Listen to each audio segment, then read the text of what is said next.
Tout le monde pensait que Google était totalement largué dans la course à l'intelligence artificielle. Pourtant, ils viennent de sortir un nouvel outil sur la génération d'images qui vaut le détour. Aujourd'hui, je vous propose donc de voir 5 cas d'usage différents de Gemini Flash 2.0. Du coup, on se retrouve directement sur Google AI Studio. Vous pouvez vous y connecter directement. La première chose qu'on va faire, du coup, c'est aller sur la version Gemini 2.0 Flash Image Generation. Donc, c'est une version expérimentale pour l'instant qui est gratuite. Donc, c'est ça qui est vraiment un élément intéressant.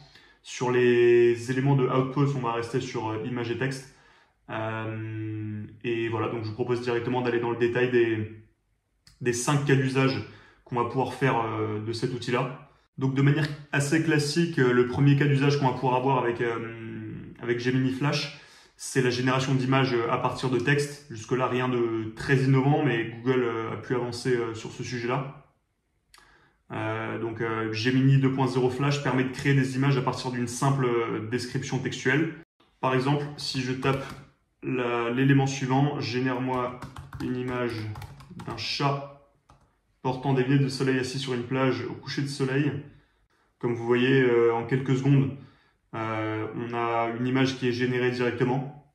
Donc là, on est vraiment sur le cas d'usage classique, comme peuvent le faire d'autres outils comme Midjourney, qui est, je pense, quand même le meilleur outil sur le marché sur la génération d'images, mais qui est un outil payant.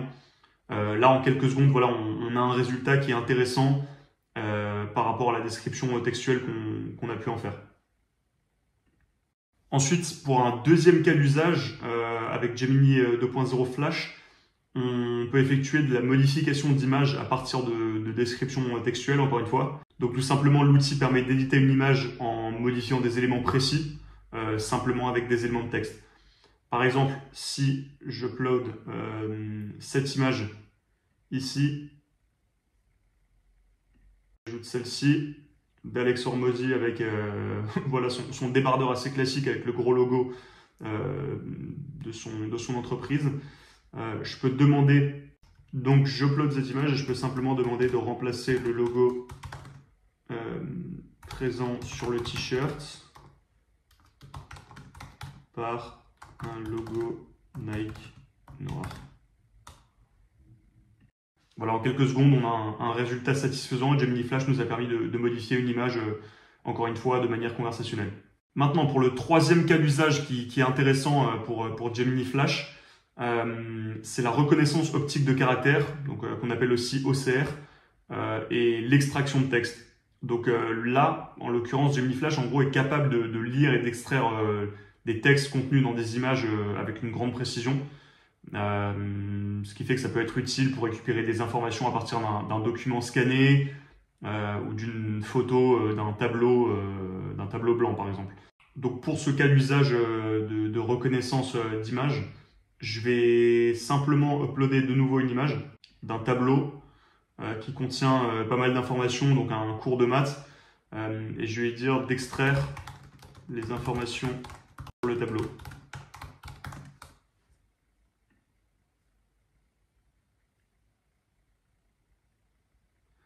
Et là, on voit qu'en quelques secondes, toutes les informations du tableau ont été recueillies et détaillées de manière claire sous forme de bullet point ici, comme on le voit. Donc vraiment très pratique. On peut imaginer plein de cas d'usage, mais ça peut être un document scanné avec une photo dont on veut retirer les infos essentielles. Ça peut aussi être, voilà, pour un étudiant à la fac, prendre la photo d'un tableau, d'un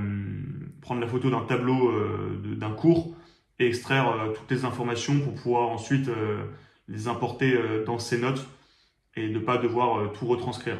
Donc encore un cas d'usage très intéressant et pour le coup qui est très précis. Donc la quatrième fonctionnalité qu'on va voir ensemble, c'est la colorisation d'images en noir et blanc. C'est vraiment une fonctionnalité que je trouve assez impressionnante que Gemini Flash a développée. Et grosso modo, vous en doutez, ça peut être utile pour redonner vie à des photos anciennes. Par exemple, dans mon cas, je vais prendre une image, encore une fois. Une image assez classique que tout le monde reconnaîtra a priori. Je vais dire, transforme-moi cette image noire, blanc une image colorée, tout simplement. Et là, encore une fois, en quelques secondes, on a une image avec des couleurs qui retranscrit de manière assez fidèle l'image de base. Et ce qui est assez intéressant, c'est que Google est performant pour décrire vraiment la situation et les faits historiques d'une image. Donc vous pouvez dire, décris-moi cette image historique.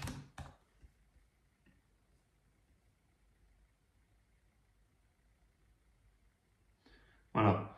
Et en demandant de décrire l'image historique, l'IA, enfin Gemini Flash va nous dire que ça représente un moment iconique de l'histoire de la boxe avec Mohamed Ali, forcément, qui est dominant et victorieux au-dessus de Sonny Liston. Donc vraiment intéressant, à partir d'une image, on peut avoir tous les détails, vous imaginez les différents cas d'usage que ça peut avoir, que ce soit pour des livres d'histoire ou de manière générale pour la description fidèle et précise d'images. Donc très très intéressant encore ce cas d'usage-là. Et enfin, le cinquième et dernier cas d'usage pour Gemini Flash 2.0 que je trouvais intéressant de mentionner et de développer, c'est la transformation et la modification de perspectives sur la base d'images déjà existantes. Donc en fait, typiquement, Gemini peut modifier la perspective d'une image et générer des vues alternatives d'un portrait ou d'un objet, ce qui fait que c'est particulièrement intéressant pour des applications en design ou en création visuelle. Donc moi simplement, je vais repartir de la photo qu'on a existante de Mohamed Ali. Je vais dire, génère-moi la même image